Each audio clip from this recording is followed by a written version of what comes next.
નમસ્કાર. કચ્છ ભૂમિ ન્યૂઝમાં આપનું સ્વાગત છે. બિદડા ગામના 668માં સ્થાપના દિવસ નિમિત્તે ક્ષત્રિય જામોતર ભદડ સંઘજીની પ્રતિમાનું અનાવરણ કરાયું. માંડવી તાલુકાના બિદડા ગામને 467 વર્ષ પૂર્ણ થતા 468મા વર્ષમાં પ્રવેશ થતા તેના સ્થાપના દિવસ નિમિત્તે શ્રી સમસ્ત ક્ષત્રિય સંઘાર સમાજ દ્વારા શ્રી ક્ષત્રિય જામોતર ભદડ સંઘજીની પ્રતિમા અનાવરણનો ભવ્ય કાર્યક્રમ યોજાયો હતો. કાર્યક્રમના પ્રારંભે વાજતે ગાજતે વિશાળ શોભાયાત્રા નીકળી હતી. ગામના બસ સ્ટેશન પાસેથી જાખીવાવ યક્ષદેવ મંદિરથી નીકળી કંઠા ફળિયામાં યક્ષદાદાના મંદિર સુધી પહોંચી હતી, જેમાં મોટી સંખ્યામાં ક્ષત્રિય સંઘાર સમાજ અને હિન્દુ સમાજ પણ ઉત્સાહભેર જોડાયું હતું. શ્રી ક્ષત્રિય જામોતર ભદડ સંઘજીની પ્રતિમા અનાવરણના કાર્યક્રમના પ્રારંભે દીપ પ્રાગટ્ય કરાયું હતું. ત્યારબાદ સાધુ સંતો, મહંતો, માતાજીઓ, રાજકીય સામાજિક આગેવાનોનું ક્ષત્રિય સંઘાર સમાજના આગેવાનો દ્વારા વિશેષ સન્માન કરાયું હતું. ભટ્ટરાજા મનુભા લધુજી બારોટજી જામનગર, કચ્છ ઇતિહાસ પરિષદના પ્રમુખ જયવીરસિંહજી સોઢા, મહેન્દ્રસિંહ જાડેજા જામ સાહેબ બરાયા, બિદડા ગ્રામ પંચાયતના સરપંચ જયાબેન પ્રવીણભાઈ છાભૈયા, શ્રી પીપળેશ્વર મહાદેવ બિદડાના પૂજારી જીતેન્દ્રગીરી, ક્ષત્રિય સંઘાર સમાજના ધર્મગુરુ કેતન શર્મા, નાના ભાડિયા ક્ષત્રિય સમાજના આગેવાન અનિરુદ્ધસિંહજી જાડેજા, જખરાજજી ભુવા નાયબ મામલતદાર જખ જાગીર, અંબેધામ ગઢસીસાના માતાજી ચંદુમા, માતાજી ઉષામાં, નાની ખાખરના કામઈમાં, નરસિંહગીરી પીઠ આશાપુરામાં, મહેશભાઈ ભટ્ટ ઓમ સંસ્કારધામ ભુજ, ધ્રુવભાઈ ભટ્ટ જાણીતા કથાકાર ભુજ, ભીમસેન શાસ્ત્રી જાણીતા કથાકાર મોટા ભાડિયા, નાયબ મામલતદાર ત્રિકમ દેસાઈ, નાયબ મામલતદાર વિજયસિંહજી જાડેજા, એસએસઆઈ પ્રવીણ પરમાર તેમજ સ્ટાફ વગેરેનું ક્ષત્રિય સંઘાર સમાજ દ્વારા વિશેષ સન્માન કરાયું હતું. જયવીરસિંહજી સોઢા કચ્છ ઇતિહાસ પરિષદના પ્રમુખશ્રીએ ક્ષત્રિય જામોતર ભદડ સંઘજીના ઇતિહાસને યાદ કર્યો હતો. ક્ષત્રિય સંઘાર સમાજનો મોટો ઇતિહાસ રહ્યો છે. તેમણે ક્ષત્રિય સંઘાર સમાજની શૂરવીરતા, વીરતા અને બલિદાનનો ઇતિહાસ રજૂ કરતા સૌ પ્રભાવિત થયા હતા. આ પ્રસંગે મંચસ્થાનેથી ખાસ શ્રી ક્ષત્રિય જામોતર ભદડ સંઘજીને સૌએ યાદ કર્યા હતા.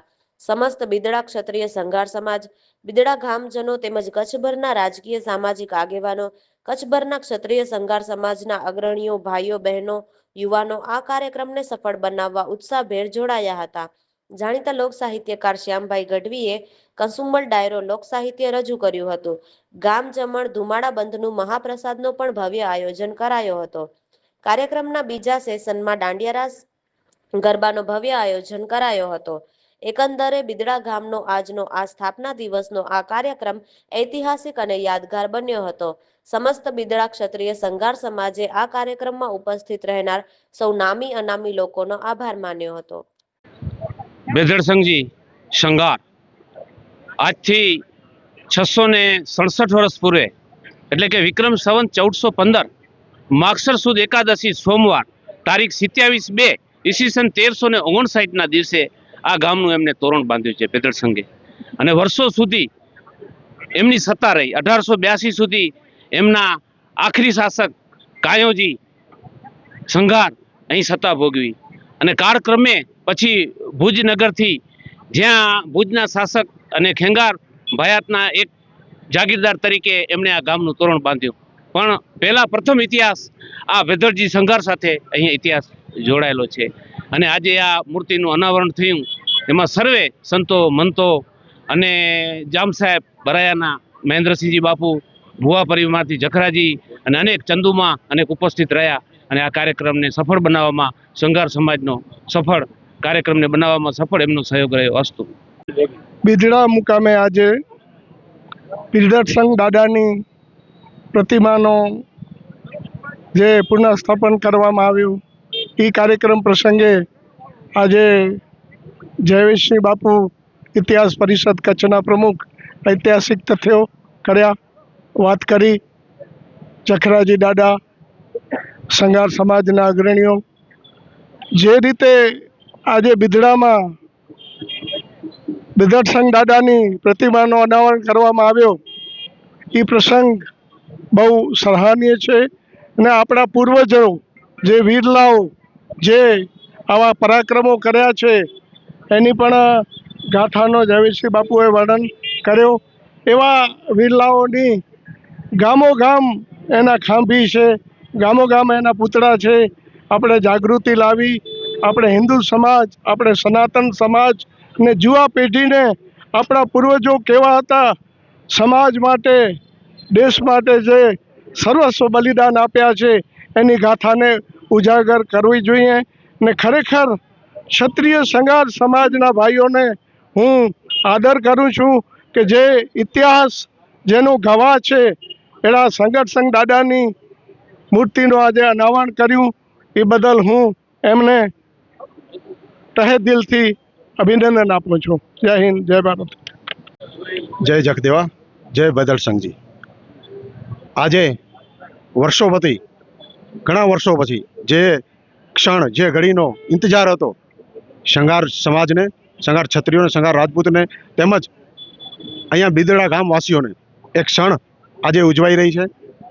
જે ગામનું નામ બિદરસંઘ દાદા ઉપરથી પડ્યું એ બિદરસંઘજી દાદાની મૂર્તિનું અનાવરણ હતું. બહુ સરસ કાર્યક્રમ રહ્યું. આવા જ કાર્યક્રમો સૌ સમસ્ત સમાજ, સમસ્ત પ્રજાજનો, બિદડાના પ્રજાજનો કે આજુબાજુના પ્રજાજનો, આપણે ઇતિહાસના જે આવા વિરલાઓ હોય એ વિરલાઓની યાદી કરી ને આવી જ રીતે પાળિયાઓ, મૂર્તિઓ કે મંદિરો બનાવતા રહીએ અને સનાતન ધર્મને ઉજાગર કરતા રહીએ. અસ્તુ. અમારો ક્ષત્રિય સંઘાર સમાજ સમસ્ત કચ્છ આ બિદડા ગામના સંઘાર સમાજો સાથે રહ્યું અને આ પ્રસંગ જે અમારા દાદાની મૂર્તિનું જે અનાવરણ હતું એમાં 18 વરણ અમારી સાથે રહ્યા અને આવું મોટું આયોજન થયું છે. ગામ દુરાબંધ થયું છે. એનાથી રૂડું બીજું અવસર અમારા માટે કોઈ હોઈ ન શકે અને આવા માટે જે આ પ્રસંગ બન્યો એમાં અમારા મહાનુભાવો, ઇતિહાસકારો અને સંતો અને મહંતોની આ ભૂમિ પવિત્ર થઈ છે. એટલે હું સર્વે અહીંયા પધારેલા સંતો, મહંતો અને ઇતિહાસકારોનો હું હૃદયપૂર્વક આભાર માનું છું કે આ ક્ષત્રિય સંઘાર સમાજના આયોજનમાં આપ સર્વે પધાર્યા છો, એનો હૃદયપૂર્વક હું આભારી છું. આજની તારીખ અમારા માટે એક જેને કહેવાય ને કે એકદમ સોનાનો સૂરજ ઉગ્યો છે બિદડા ગામમાં. કે અમારા દાદા જામોતર બદ્રસંઘજી દાદા જ્યારે અહીંયા અમારા ગામમાં પ્રથમ તોરણ બાંધ્યું આજે 667 વર્ષ પહેલા, તો આટલો સમય અમારો નીકળી ગયો. કમનસીબી અમારા ગામની, પણ અમારું ગામ એટલું સમૃદ્ધ થયું આ બદ્રસંઘજી દાદાના આશીર્વાદથી. અને અત્યારે પણ જે અમે અનાવરણ વિધિ કરી તો આ બધા આખા ગામને માણસો કે 18 ને અમારી કને તો 30 જ્ઞાતિ વસે છે ને 30 જ્ઞાતિઓ બધી ભેગા થઈ અને ગામ ધુમાડા બંધ કરીએ છીએ. અને અમારે અહીંયા એટલો બધો સંપથી બધા કાર્યક્રમ થાય છે કે દર વર્ષે 2 વખત 1 વખત ગામ ધુમાડા થાય છે. અને એ અમારા બદ્રસંઘ દાદાની કૃપાથી આટલું બધું થઈ રહ્યું છે. બાકી તો બધાએ જે કહ્યું એ ઇતિહાસ બધા ઇતિહાસકારો કહી ગયા. જય જખદેવા.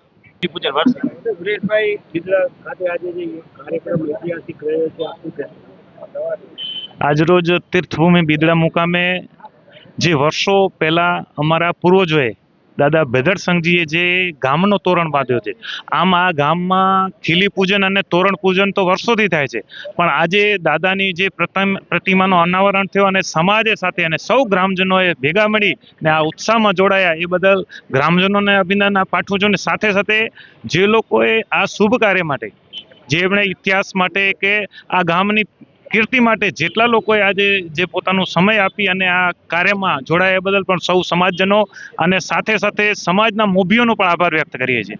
વર્ષો પહેલા જ્યારે એમની વીરતાને પોંખવા માટે એમને આખું ભૂમિનું દાન આપવામાં આવ્યું હતું અમારા વડીલો તરફથી. અને આજના દિવસે આ ફક્ત મૂર્તિ નથી, અમારા જે સંબંધ હતું દળ જાડેજાઓનો અને સંઘારોનો, એનો એક મૂર્તિમંત સ્વરૂપ મળ્યું છે.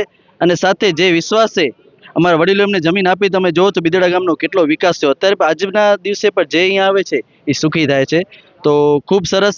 આજે જ્યારે મૂર્તિનું અનાવરણ થયું છે ત્યારે ભવિષ્યની પેઢી આ મૂર્તિ જોઈ એમના ઇતિહાસ વિશે જાણશે અને એમણે જે સંકલ્પથી જેટલો ગામને એટલો પ્રગતિ કરાવી છે તો નવી પેઢી પણ એના માટે કટિબદ્ધ થશે. ધન્યવાદ. શ્રી ક્ષત્રિય સંઘાર સમાજ દ્વારા આયોજિત શ્રી ભદ્રસંઘજી મૂર્તિનો અનાવરણ કાર્યક્રમ જેવી રીતે ભવ્ય રીતે ઉજવાયો, એવી જ રીતે આજુબાજુના ગામો ક્ષત્રિય સંઘારોના છે એમને પણ હું આહ્વાન કરું છું કે તમારો ઇતિહાસને ઉજાગર કરો અને આવી મૂર્તિઓ અને પ્રતિમાનો અનાવરણ કરો, જેથી આપણું ધર્મ ટકી રહે. અને ઇતિહાસ છે, જે ઇતિહાસ આપણો જે કલ્ચર છે એને ખબર પડે. અમે આ ભદ્રસંઘજી મૂર્તિના સ્થાપના માટે 1961થી મારા પપ્પાએ પહેલી શરૂઆત કરી હતી. ત્યારથી આ કાર્ય ચાલુ હતું, પણ સમય અને જે ભગવાન નક્કી કરે છે એ જ સમય ઉપર બધું થાય છે. એવી જ રીતે આપણો જે ઇતિહાસ છે એ ઇતિહાસ માટે હું બધા ભાઈઓને જેની પાસે છે ઇતિહાસના જાણકારો છે એમને કહું છું કે ઇતિહાસ સંગ્રહ કરવાથી વધતો નથી. ઇતિહાસ છે એ ખુલ્લું મૂકો અને જાહેર પ્રજાને ઇતિહાસની તમે માહિતી આપો. ધન્યવાદ. આજના કાર્યક્રમ વિશે એટલું કહીશ કે હું આ ગામનો ભાણેજ છું. જ્યાં સુધી મને યાદ છે મારી 7મી પેઢી છે. આ બેદડાઈ પરિવારમાંથી જ અમે વંશ પરંપરાગત અમારા સંબંધ છે, સગપણ છે. અને એક બિદડા ગામના નાગરિક તરીકે બહુ ગૌરવની લાગણી અનુભવું છું. કેમ કે આ એક ક્ષણ એવો છે કે 667 વર્ષ પહેલાં આવું ભવ્ય આયોજન જે બેદડસંગજી જામોતર સંઘારે કર્યું હતું ને કાં આજે જોવા મળ્યું. એનું એક ઉદાહરણ છે કે આ બિદડા ગામ માંડવી તાલુકાનું ગઢ કહેવાય, સૌથી મોટું ગામ છે. અને એને ધુમાડાબંધ કરવો એટલે સરળ નથી. જ્યારે 18 વર્ણનો સાથ સહકાર હોય ત્યારે આટલી હર્ષની લાગણી સાથે આ કાર્યક્રમ જે અપાર સફળ રહ્યો છે, જેમાં ક્ષત્રિય સમાજના મહાનુભાવો, ચારણ સમાજના, બ્રહ્મ સમાજના, મહેશ્વરી સમાજના અને 18 વર્ણ, એમાં દરેક સમાજના માણસોએ અહીંયા ભાગ લીધો અને ખૂબ સારી રીતે દાતા પરિવાર બધા જ જેને કહેવાય કે ક્યાંય પણ જ્યારથી આ કાર્યક્રમની વિચારધારા જ્યારે આકાર લઈ રહી હતી ત્યારે એમાં ક્યાંય પણ નિર્વિઘ્ને સંપૂર્ણ રીતે ક્યાંય પણ વિઘ્ન નથી આવ્યો અને સંપૂર્ણ રીતે સફળ રહ્યું છે. આજના કાર્યક્રમ વિશે કહેવામાં તો જે જોયું ને આ ભદ્રસંગજી દાદાએ, એનામાં જે સાતત્ય હતું ને એનું પ્રમાણ આજે, એનું પ્રતીક આજે આપણે બધાએ જોયું. એ જ આજના કાર્યક્રમનું મુખ્ય જે ઉદ્દેશ્ય છે તે સિદ્ધ થયો છે. આજના પવિત્ર દિવસે અને એક હું તો ઐતિહાસિક દિવસ કહીશ આજનો, કારણ કે જનની જન તો દાતા કાં સંત જણ નહીંતર જે વાંજણી મત ગુમાવીશ નૂર. આજનો આ પવિત્ર દિવસ એટલે 667મો આપણા બેદડસંગ દાદાની જે આ પવિત્ર ભૂમિ અને એ મહાપુરુષને આજે ખરેખર જેટલા વંદન કરીએ એટલા ઓછા. આજનો આ દિવસ એક યાદગાર અને અમારા બિદડા ગામના સર્વ સમાજોએ જે હળીમળી અને આ કાર્યને એક એને જેને ઉજળું બનાવ્યું છે. અને ખરેખર હું તો એટલે સુધી કહીશ કે આ દર 12 મહિને દર વર્ષે આવા મહોત્સવ જબરજસ્ત થાય અને આપણી જે ઐતિહાસિક છે, આપણી જે પરંપરા છે એને ઉજાગર કરવાની આપણી એક ફરજ બને છે. ધન્યવાદ છે આ વીરલાઓને, આવા મહાપુરુષોને જે કચ્છ ભૂમિ અને સમગ્ર ભારત દેશનું એક ગૌરવ જેને કહીએ કે એમના આજની તારીખમાં જે વંશજો છે એમને પણ હું આજના દિવસે મારા દેવી પુત્ર ચારણ તરીકે હું એમને અભિનંદન પાઠવીશ. અને દર વર્ષે આવા ભવ્ય આયોજન થાય અને ખાસ કરીને આજના જે મૂર્તિના દાતાઓ છે જે પણ આ કાર્યમાં સહયોગી બન્યા એ દાતાશ્રીઓને ખૂબ ખૂબ ધન્યવાદ. સાથે અમારી બાજુમાં જ ભારત રત્ન એવા અમારા વિવેકાનંદજી, એમની મૂર્તિનું પણ અહીંયા વર્ષો પહેલાં અનાવરણ થયેલું છે. એમની બાજુમાં જ અમારા જે બિદડા ગામના સ્થાપક એવા બેદડસંગ દાદાજીનું પણ છે. એટલે બે વીરલાઓના ચરણોમાં કોટી કોટી વંદન સાથે આપે કચ્છ ભૂમિએ જે અમારી આ આજના આયોજનની જે નોંધ લીધી અને અમારું આ કવરેજ કર્યું એના બદલ મહારાજ આપને પણ ખૂબ ખૂબ ધન્યવાદ. અસ્તુ. ભારત માતા કી જય.